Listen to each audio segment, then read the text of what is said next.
Hello everyone, কেমন আছে সবাই? সবাইকে স্বাগত জানাচ্ছি মিতুস কিচেনে। বরাবরের মতোই আরও একটা রেসিপি নিয়ে চলে আসলাম। আমার আজকের রেসিপি তান্দুরি চিকেন। এই তান্দুরি চিকেনটা কিন্তু আমি বাসায় মাঝে মাঝেই বানিয়ে থাকি, আর এটা খেতে কিন্তু দারুণ হয়। আর আজকে আমি 3টা লেগ পিস নিয়েছি। প্রথমে লেগ পিসগুলোকে খুব ভালোভাবে ধুয়ে তারপর এভাবে কাট করে নিতে হবে। খুব বেশি ডিপ করে কাট করার দরকার নেই, উপর থেকে হালকা করে একটু একটু করে কাট করে নিচ্ছি যেন মশলাটা একটু ভেতরে যায়। এতে করে কিন্তু চিকেনটা খেতে ভালো লাগবে। সবগুলোতেই কিন্তু আমি এভাবে কাট করে দিচ্ছি। আমি এর আগেও কিন্তু তোমাদের সাথে তান্দুরি চিকেনের রেসিপি শেয়ার করেছি, আজকে আবারও করছি। আসলে তান্দুরি চিকেনটা আমার মাঝে মাঝেই করা হয়। চিকেনটাকে একটা সাইডে সরিয়ে নিলাম, এখন মশলাটা রেডি করে নিব। প্রথমে আমি এখানে দিয়ে দিচ্ছি গুঁড়া দুধ। আজকের রেসিপিটা একটু ভিন্ন। আজকে আমার হাতের কাছে টক দই ছিল না। টক দইটা কিন্তু সবসময় হাতের কাছে থাকে না, সেই ক্ষেত্রে কিন্তু তোমরা এই টিপসটা ফলো করতে পারো। এখানে আমি 10 টাকা প্যাকেটের 1 প্যাকেট গুঁড়া দুধ দিয়েছি, আর সঙ্গে প্রায় 2 চা চামচের মতো দিয়ে দিয়েছি ভিনেগার। এখানে ভিনেগারের পরিবর্তে লেবুর রসটাও দেওয়া যাবে।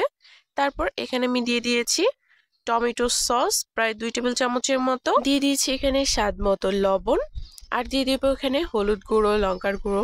আর এগুলো কিন্তু যতটুকু পরিমাণ চিকেন নিতে হবে সেই অনুযায়ী মাপ করে দিতে হবে। আমি এখানে মোটামুটি একটা মাপ বলে দিচ্ছি। এখানে আমি হলুদ গুঁড়ো দিয়েছি 1/2 চা চামচের মতো, আর লঙ্কা গুঁড়ো দিয়েছি আমি 2 চা চামচ, ধনিয়া গুঁড়ো দিয়েছি আমি 1/2 চা চামচের মতো, আর তারপর এখানে আমি দিয়ে দিলাম গোলমরিচ গুঁড়ো। এখানে আমি সাদা গোলমরিচ দিয়েছি, কালো গোলমরিচ দিয়েছি। তোমাদের হাতের কাছে যদি গোলমরিচটা না থাকে সেক্ষেত্রে কিন্তু স্কিপ করতে পারো, তবে দিলে যে কোনো একটা ভালো হয়। আর দিয়েছি এখানে প্রায় 1 চা চামচের মতো গরম মশলা গুঁড়ো, 1/2 চা চামচ দিয়েছি আমি জিরার গুঁড়ো, আর সব শেষে এখানে দিয়ে দিয়েছি আমি তান্দুরি মশলা।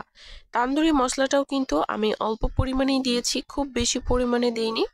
তোমরা যদি চাও শুধু তান্দুরি মশলা দিয়েই কিন্তু তান্দুরি চিকেনটা করতে পারবে। তবে আমি যে মশলাগুলো প্রথমে দেখিয়েছি, তান্দুরি মশলা যদি হাতে কাছে নাও থাকে তাহলেও কিন্তু তোমরা এটা অনায়াসে করে ফেলতে পারবে, খেতে কিন্তু ভালোই লাগবে। আর সবশেষে এখানে আমি আরও দিয়েছি আদা রসুন বাটা। আদা বাটা দিয়েছি আমি প্রায় 1.5 চা চামচের মতো, আর রসুন বাটাও দিয়েছি 1.5 চা চামচের মতো। আর সব কিছুকে একসাথে খুব ভালোভাবে মিশিয়ে নিয়ে তারপর এখানে চিকেনটা দিয়ে খুব ভালোভাবে এটাকে ম্যারিনেট করে রেখে দিতে হবে প্রায় 4 ঘন্টার মতো। হাতে যদি সময় বেশি থাকে তাহলে কিন্তু আরও বেশিও রাখতে পারো, আর যদি হাতে সময় কম থাকে তাহলে অন্তত পক্ষে 2 ঘন্টার মতো কিন্তু এটাকে রেখে দিতে হবে রেস্টে। আর এটা ম্যারিনেট করে কিন্তু ঢাকনা দিয়ে ঢেকে এটাকে আমি ফ্রিজে রেখে দিয়েছিলাম। যাই হোক, 4 ঘন্টা পরে আমি চিকেনটাকে বের করে নিয়েছি। এখন একটা প্যানে আমি খুবই সামান্য পরিমাণ সরিষার তেল দিয়ে দিয়েছি। তেলটা খুব ভালোভাবে গরম হয়ে আসার পরে আমি এখানে চিকেনের পিসগুলো দিয়ে দিব। আমি এখানে খুব বড় সাইজের একটা প্যান নিয়েছি, এতে করে কিন্তু 3টাই একসাথে হয়ে যাচ্ছে। প্রথমে 1 মিনিট চুলার আঁচ হাই হিটে রাখতে হবে। প্রথম 1 মিনিট যদি চুলার আঁচটা হাই হিটে থাকে তাহলে কিন্তু একটা সাইড খুব ভালোভাবে সুন্দর একটা কালার চলে আসবে। শুধু পরের 20 মিনিট এটাকে লোতে রাখলেই হবে। প্রথম 1 মিনিট উল্টে পাল্টে আমি দুইটার দিকেই খুব সুন্দর একটা কালার নিয়ে আসব, আর তারপর ঢাকনা দিয়ে ঢেকে ঢেকে এটাকে রান্না করে নিব প্রায় 15 মিনিটের মতো।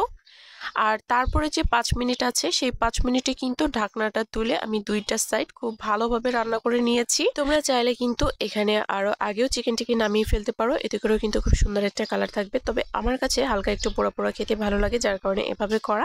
কেমন লেগেছে অবশ্যই কমেন্ট করে জানিও। সবাই ভালো থেকো।